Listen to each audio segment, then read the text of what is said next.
The peanut butter sandwich cost her only meal for the day, but it bought him a $60 million empire. Mary Joseph saw a starving boy through a chain-link fence and gave him a reason to live. Now, 22 years later, the boy she saved has returned to pay back the debt with interest.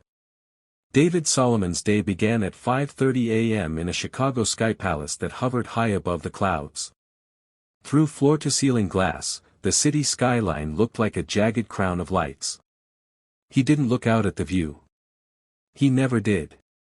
The automated kitchen system whirred, preparing a rare Kenyan roast in a machine that cost more than a mid-sized sedan.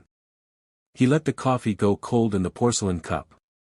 His walk-in closet was a gallery of obsidian-black Italian silk suits and hand-stitched leather shoes. He chose a jacket without a second thought. The air in the penthouse was filtered, temperature-controlled, and utterly dead. There were no crooked picture frames, no scent of cooking, no clutter of a life actually being lived. The marble floors gleamed with a sterile, lonely perfection. It wasn't a home, it was a vault. And inside that vault, the man worth $60 million felt like a ghost. The memory sliced through him without warning, sharp and vivid as broken glass. 22 years ago. Winter. Chicago's South Side. David Solomon was 10 years old and dying by degrees. 2 weeks had passed since his mother's funeral, a quick, cold affair paid for by the state. 2 weeks since the first foster family had handed him back like defective merchandise. Too difficult, they'd said. What they meant was, too sad, too broken, too much work. The system tried to place him again. Then he ran. Better to freeze on the streets than suffocate in another stranger's house that smelled like disappointment and fake sympathy. By day 14, David's body was eating itself. His ribs showed through his shirt like piano keys. His vision blurred at the edges. He couldn't remember the last time he'd felt warm. Lincoln Elementary sat in the middle of a neighborhood that had long ago given up on hope.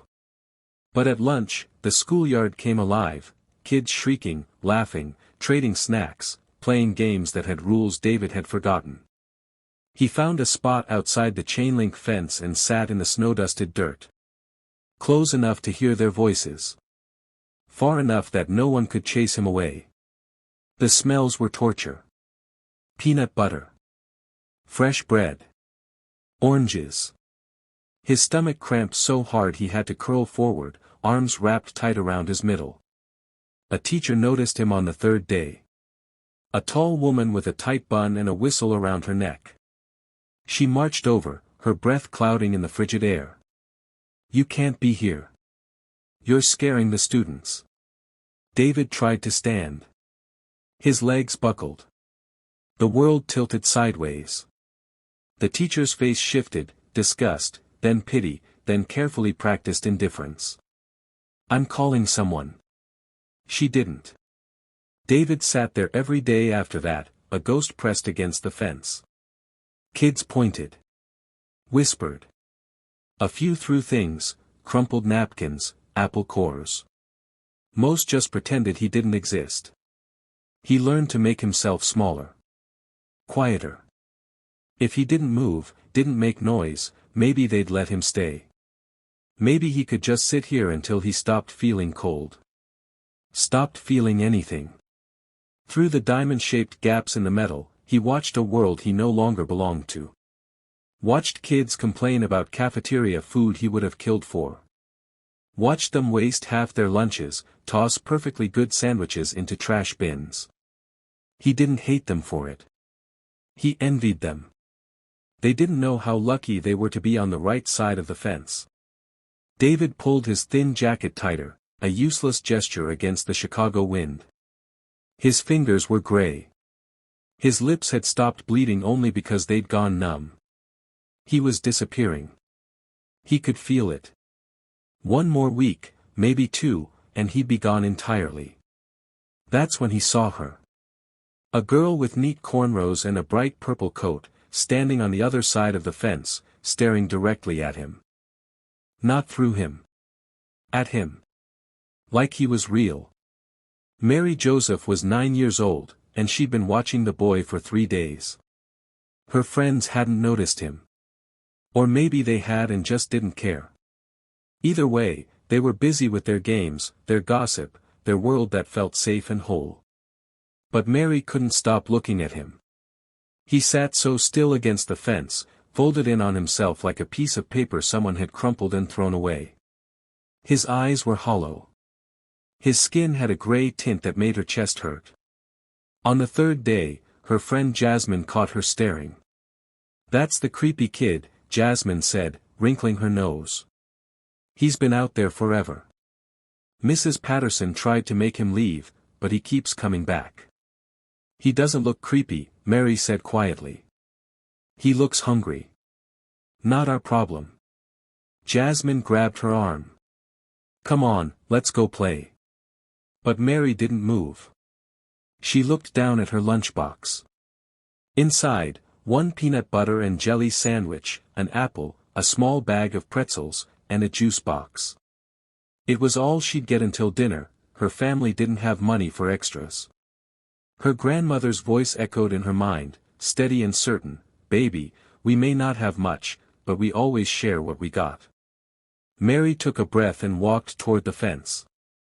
Behind her, Jasmine called out, "Mary, where are you going?" She didn't answer. Up close, the boy looked worse. His lips were cracked and bleeding. His hands trembled. When he saw her approaching, something flickered in his eyes, fear, maybe, or shame. "Hi," Mary said softly, kneeling in the snow on her side of the fence. "I'm Mary." The boy stared at her like she might vanish if he blinked. "You look really hungry," she continued, her voice gentle. "I brought you something." She opened her lunchbox and pulled out the sandwich. Through the diamond-shaped gap in the fence, she pushed it toward him. "Take it. It's okay." For a long moment, he didn't move.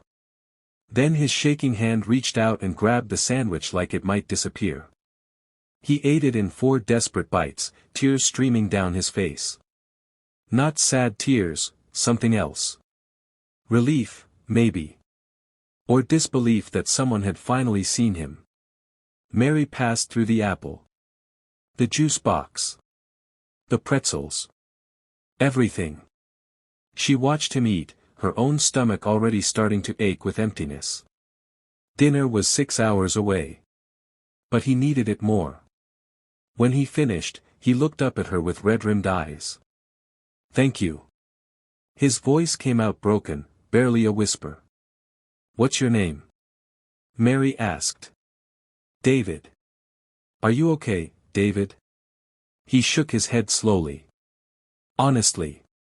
Mary's heart cracked open.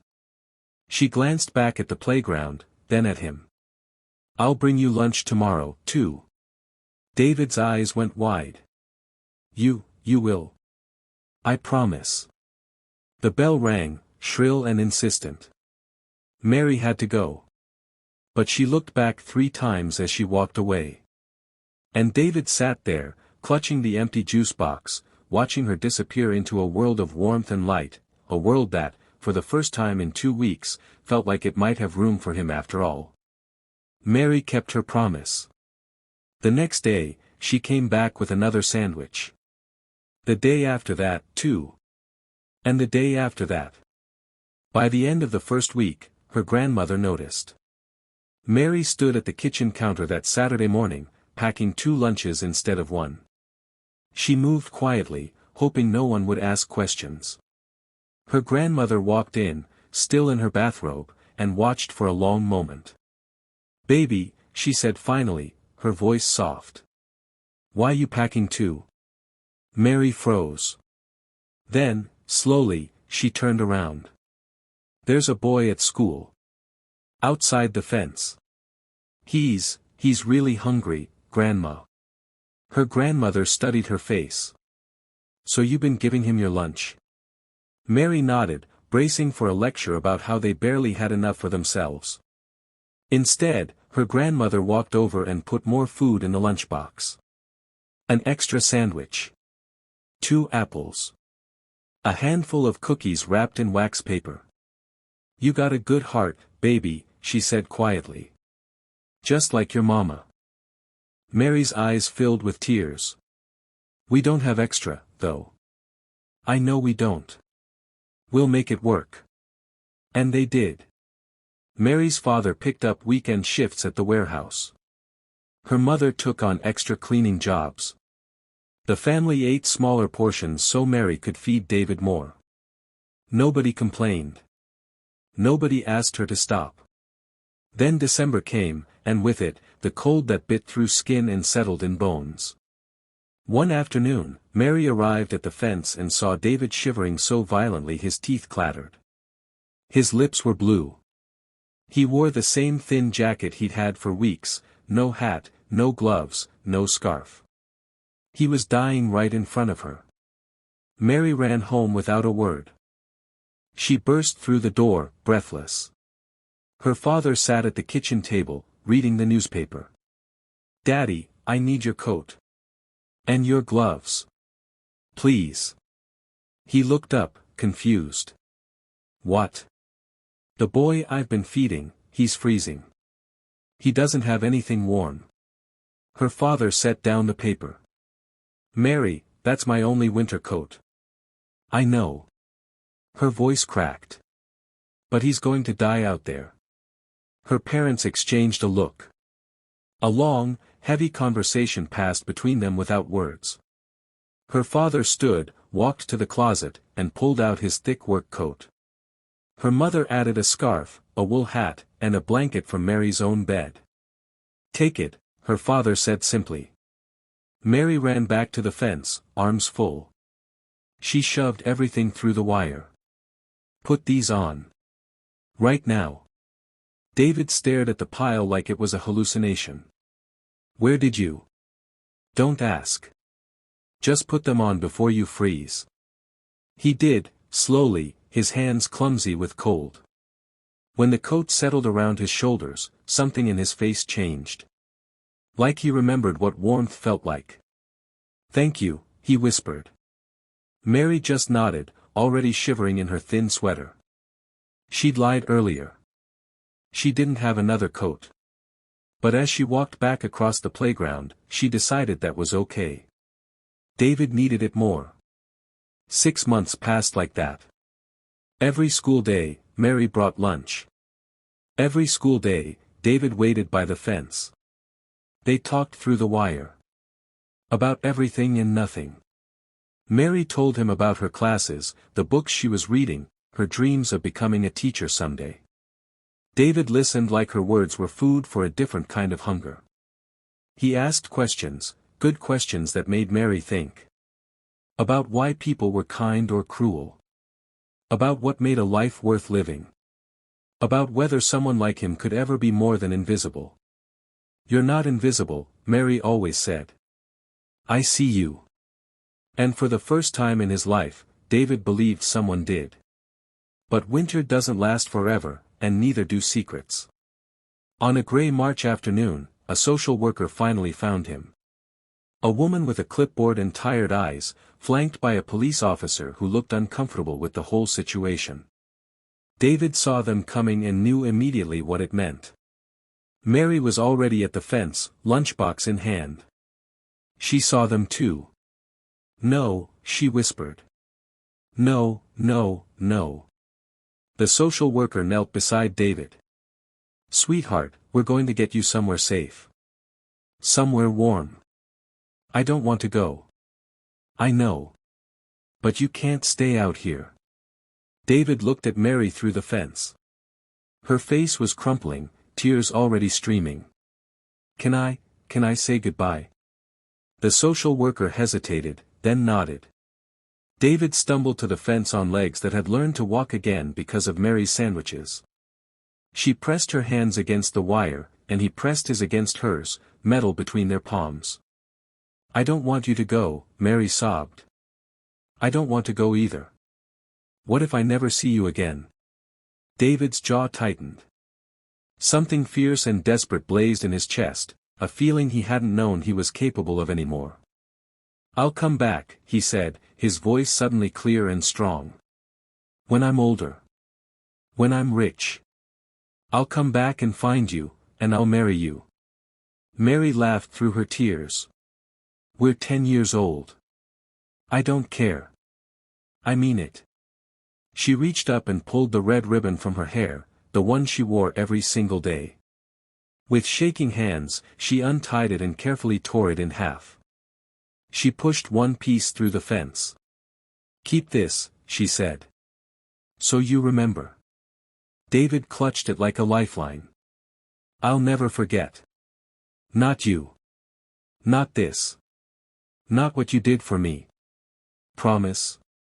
I promise. The social worker's hand touched his shoulder. We need to go, son. David tied the ribbon around his wrist, right there, his fingers clumsy but determined. Mary tied hers around her own wrist. I'll find you, David said again as they pulled him away. I swear I will. Mary stood at the fence, watching him disappear into the back of a government sedan, her half of the ribbon fluttering in the wind. She didn't know if she'd ever see him again. But she kept the ribbon anyway. Just in case he kept his promise. 22 years later, David Solomon woke in his sky palace and touched the ribbon first thing. It sat in a glass frame on his nightstand, faded, fragile, preserved with the kind of obsessive care rich men reserve for priceless artifacts. The red had dulled to rust. The edges were fraying despite the climate-controlled case. But it was still there. Every morning, the same ritual. He'd press his fingers to the glass and ask the same silent question, where are you? The foster placement had lasted 3 years. Then another family. Then another. He aged out of the system at 18 with nothing but a high school diploma, a duffel bag, and a ribbon tied around his wrist. He'd lived in his car for 6 months, working day labor, eating once a day, sleeping in parking lots. Every night, he'd touch that ribbon and remember, someone believed you mattered. It kept him alive. By 25, he'd built his first property portfolio, run-down apartments he renovated and sold for profit. By 30, he owned a development firm. By 32, his first million. Now, at 32, his net worth hovered around 60 million, and he felt absolutely nothing. His business partner, Richard, noticed. You've been buying properties in South Chicago for 5 years, Richard said during their quarterly review. There's no profit there for another decade. What's the play? David kept his face neutral. Long-term investment. Bullshit. Richard leaned back in his chair. This is about that girl, isn't it? The one you're looking for. David's jaw tightened. Drop it. 3 private investigators. $500,000 spent. David, maybe she doesn't want to be found. I said drop it. Richard held up his hands in surrender, but his eyes carried the same message they always did, you're letting this consume you. He was right. David had started the search 7 years ago. Hired the best investigators money could buy. Gave them everything he remembered, Mary Joseph, 9 years old in 2002, Lincoln Elementary, South Chicago. The reports came back the same every time, too common a name. Family left no forwarding address after 2008. Trail goes cold. So David changed tactics. If he couldn't find her, he'd make her find him. He bought 12 properties within 2 miles of Lincoln Elementary. Developed them. Created jobs. Funded community programs. Became a visible presence in the neighborhood where she'd saved his life. If Mary was still in Chicago, if she was still the kind of person who helped people, she'd be there. Somewhere. He just had to wait. His office wall held a map dotted with red pins, each one marking a building he owned for no reason except hope. His assistant buzzed in. Mr. Solomon, reminder, community meeting tonight at 7. South Chicago Community Center. David usually sent representatives to those meetings. But tonight, something made him pause. A feeling. Irrational and insistent. I'll attend personally, he said. He didn't know why. He just knew he had to be there. The South Chicago Community Center smelled like old coffee and decades of hope deferred. David arrived at 6:55, his tailored suit drawing stares the moment he stepped through the door. A woman at the registration table looked up, her expression shifting from polite to guarded in an instant. Name? David Solomon. Solomon Development. Her pen paused. The developer. You're actually here. Most developers send lawyers, she said carefully. I'm not most developers. She handed him a name tag without comment.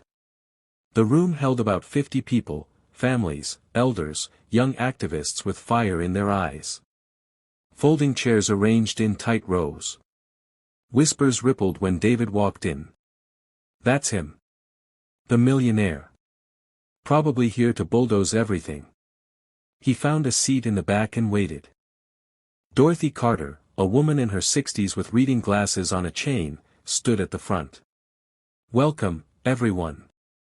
Tonight we discuss the proposed development for the Lincoln Elementary site and surrounding blocks. David's chest tightened at the name. Lincoln Elementary. Dorothy continued, her voice firm.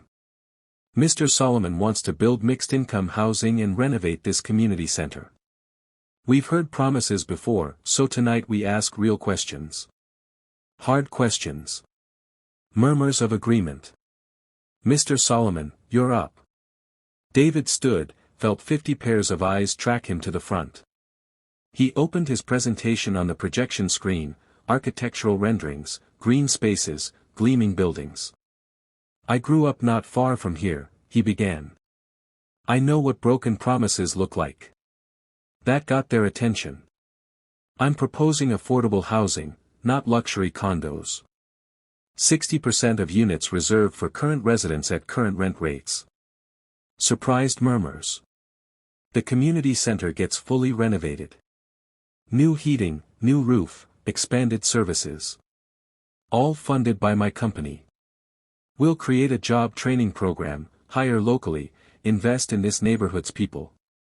He paused. I know you don't trust me yet. But I'm not here to gentrify. I'm here to give back. Hands shot up immediately. An elderly man, what's affordable to a millionaire versus someone on minimum wage? David answered. Detailed. Honest. A young woman, what about current businesses?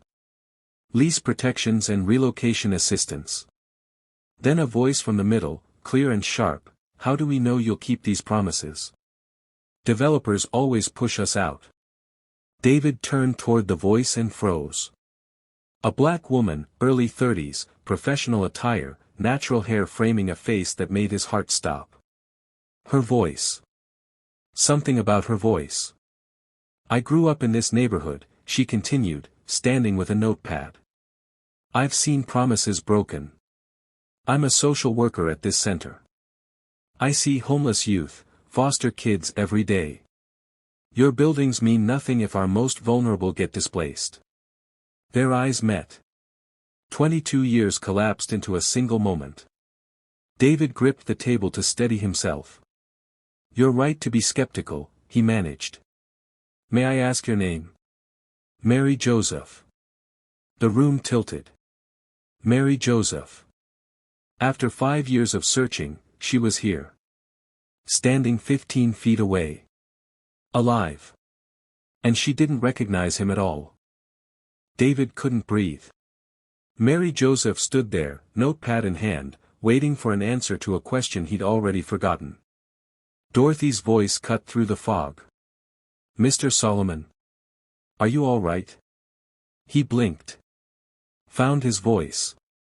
Yes. Sorry. Mary Joseph, you said? Mary's brow furrowed slightly. Yes. Why? His hands were shaking. He pressed them flat against the table. Did you go to Lincoln Elementary? About 22 years ago. The room went quiet. Mary's expression shifted, confusion, then something deeper. Recognition trying to surface. Yes. How did you know that? David's throat closed. Not here. Not in front of 50 people. But he couldn't stop. Do you remember feeding a boy through the fence? A white boy, 10 years old. Every day for 6 months. Mary went completely still. Her notepad slipped from her fingers and hit the floor. The sound echoed like a gunshot. David, she whispered. The room erupted. People talking, confused voices overlapping. But David only heard his own heartbeat. He nodded. Mary's hand went to her chest, fingers clutching at something beneath her shirt. Her eyes filled with tears. David Solomon, she breathed. It's you. I told you I'd come back. Dorothy stood quickly. Let's take a 15-minute break, folks. People filed out, whispering, staring. But David and Mary didn't move. Couldn't move. Finally, when the room emptied, they walked toward each other. Met in the middle. You're alive, Mary said, her voice breaking. You saved my life. I looked for you. After they took you, I looked everywhere. I looked for you too. 5 years. I couldn't find you. They stood there, two strangers who'd shaped each other's entire lives, trying to compress 22 years into a single moment. Mary's office was small, cluttered desk, filing cabinets, photos of kids she'd helped pin to a corkboard. She closed the door behind them with shaking hands. I can't believe it's you, she said. You're so different. I filled out, David said with a half-smile. You're exactly how I imagined you'd be. Mary wiped her eyes. I thought about you every single day. So did I. She reached for the chain around her neck and pulled out a small locket. Opened it with trembling fingers. Inside, half of a red ribbon. David's vision blurred. He reached into his pocket and pulled out his keychain. The other half dangled from it, faded, worn, but unmistakable. They held them up side by side. A perfect match after 22 years. Both started crying. Mary covered her mouth, sobs breaking free. David wiped his face roughly, trying to hold himself together and failing completely. You kept it, Mary whispered. I never took it off. Not once. Not for 22 years. She looked up at him, tears streaming. I kept mine too. In case you came back. I promised I would. They stood there, holding the two halves of a ribbon that had survived homelessness, foster care, poverty, and time itself. Proof that some promises are worth keeping. Tell me everything, Mary said finally. I need to know what happened to you. David nodded. Only if you tell me everything too. Deal. They sat down, still crying, still holding their ribbons. And for the first time in 22 years, neither of them felt alone. They talked for 3 hours that first night. Mary told him everything, how her family had worked extra shifts to feed him, how she'd shivered through recess in just a sweater after giving him her coat, how she'd cried for weeks after he was taken away. David told her about the foster homes, the car he'd lived in, the ribbon he'd touched every night when he thought he wouldn't survive. When they finally left the community center, it was past midnight. David drove her home to a modest apartment building with peeling paint and a broken security light. This is me, Mary said. Home sweet home. David looked at the building and saw himself at 18. Saw every struggle she'd never escaped. Mary. Don't, she said gently. Don't offer me money. That's not why I fed you. I know. But let me help in a different way. Over the next 2 weeks, they met 4 more times. Officially to discuss the development. Unofficially because neither could stay away. During their 4th meeting, a teenage boy knocked on Mary's office door. 16, hollow-eyed, desperate. Ms. Joseph, they're kicking me out of my placement. I have nowhere to go. Mary's frustration was visible. Marcus, I'm trying, but the system always fails, the boy finished bitterly. After Marcus left, Mary put her head in her hands. This happens every week. Kids aging out with nothing. I can't save them all. David watched her, saw himself in Marcus, saw Mary still trying to feed hungry children through fences. What if there was a program, he said carefully, for kids aging out of foster care? Comprehensive support, housing, education, job training, everything they need. Mary looked up. That would change lives. But who'd fund it? Let me make some calls. 1 week later, news broke, an anonymous $10 million donation to establish the Red Ribbon Initiative, a comprehensive program for foster youth aging out of the system. Mary called him immediately. David. Was that you? Silence. Don't lie to me. Does it help the kids? Yes, but. Then does it matter? Mary's voice softened. It matters because I need to know something. Did that boy I fed grow into a good man? David's chest tightened. I tried. Show me. He showed her everything. Photos of affordable housing projects, scholarship programs, job training initiatives. 5 years of quietly building what he wished had existed for him. You remembered, Mary whispered, scrolling through the images. You remembered everything I said. How could I forget? You saved my soul.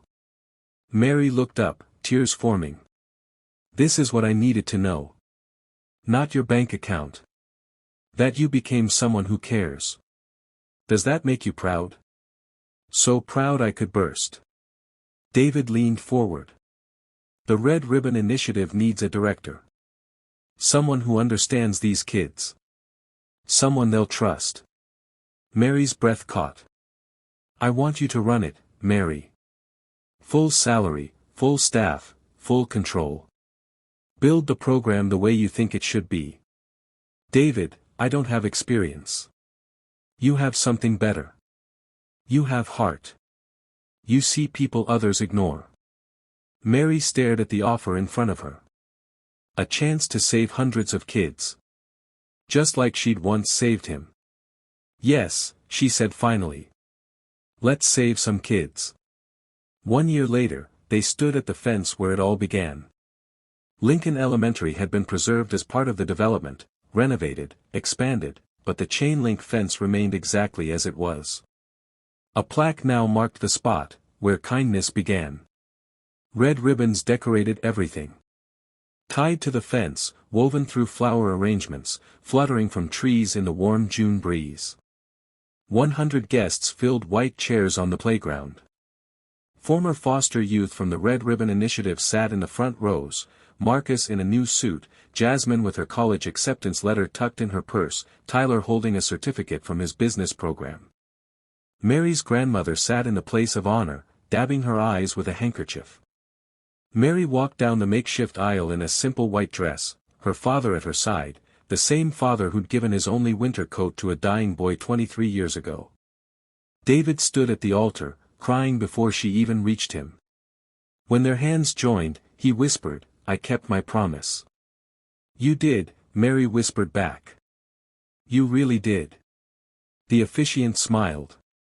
I understand you two have written your own vows. David went first, his voice steady despite the tears. Mary, when I was 10 and starving, you fed me. When I was invisible, you saw me. You gave me a reason to live when I had none. I promised to show up for you every single day. To love you completely. To never forget what you taught me, that one person's kindness can change everything. Mary's voice shook. David, you took a sandwich and turned it into a movement. You took a ribbon and turned it into a legacy. I promised to be your partner, to remind you every day that you were always worthy, even before you were rich. Because the boy I fed through this fence already had everything that mattered. They kissed as husband and wife to thunderous applause. The reception was held at the Victoria Hayes Center, the name David had insisted on. Music, dancing, tears, and laughter filled the renovated building. But as the sun began to set, David and Mary slipped away to the fence. They tied new ribbons to the metal, side by side. "For the next kid who needs hope," David said. A small voice spoke behind them. "Excuse me." They turned. A young girl stood there, maybe 8 years old, with tangled hair and clothes that had seen too many days. She looked terrified and starving. "I'm Sarah," she said quietly. "I'm really hungry." David and Mary looked at each other. Hearts breaking and soaring simultaneously. Mary knelt down, her wedding dress pooling in the dirt. "Come with us, sweetheart. Let's get you some food." They brought Sarah inside, sat her down, fed her slowly and gently. David pulled a red ribbon from his pocket, he'd brought extras, just in case, and tied it around Sarah's wrist. "Keep this," he said. "It means someone believes in you. You're going to be okay. I promise." Sarah held the ribbon like it was made of gold. "Thank you." As the social worker arrived to help Sarah, Mary leaned into David's shoulder. "The cycle continues," she whispered. "Forever," he agreed. Behind them, hundreds of red ribbons fluttered on the fence in the evening breeze. Each one a life touched. Each one a promise kept. Each one proof that kindness never dies, it just keeps multiplying, one sandwich, one ribbon, one moment of seeing someone at a time.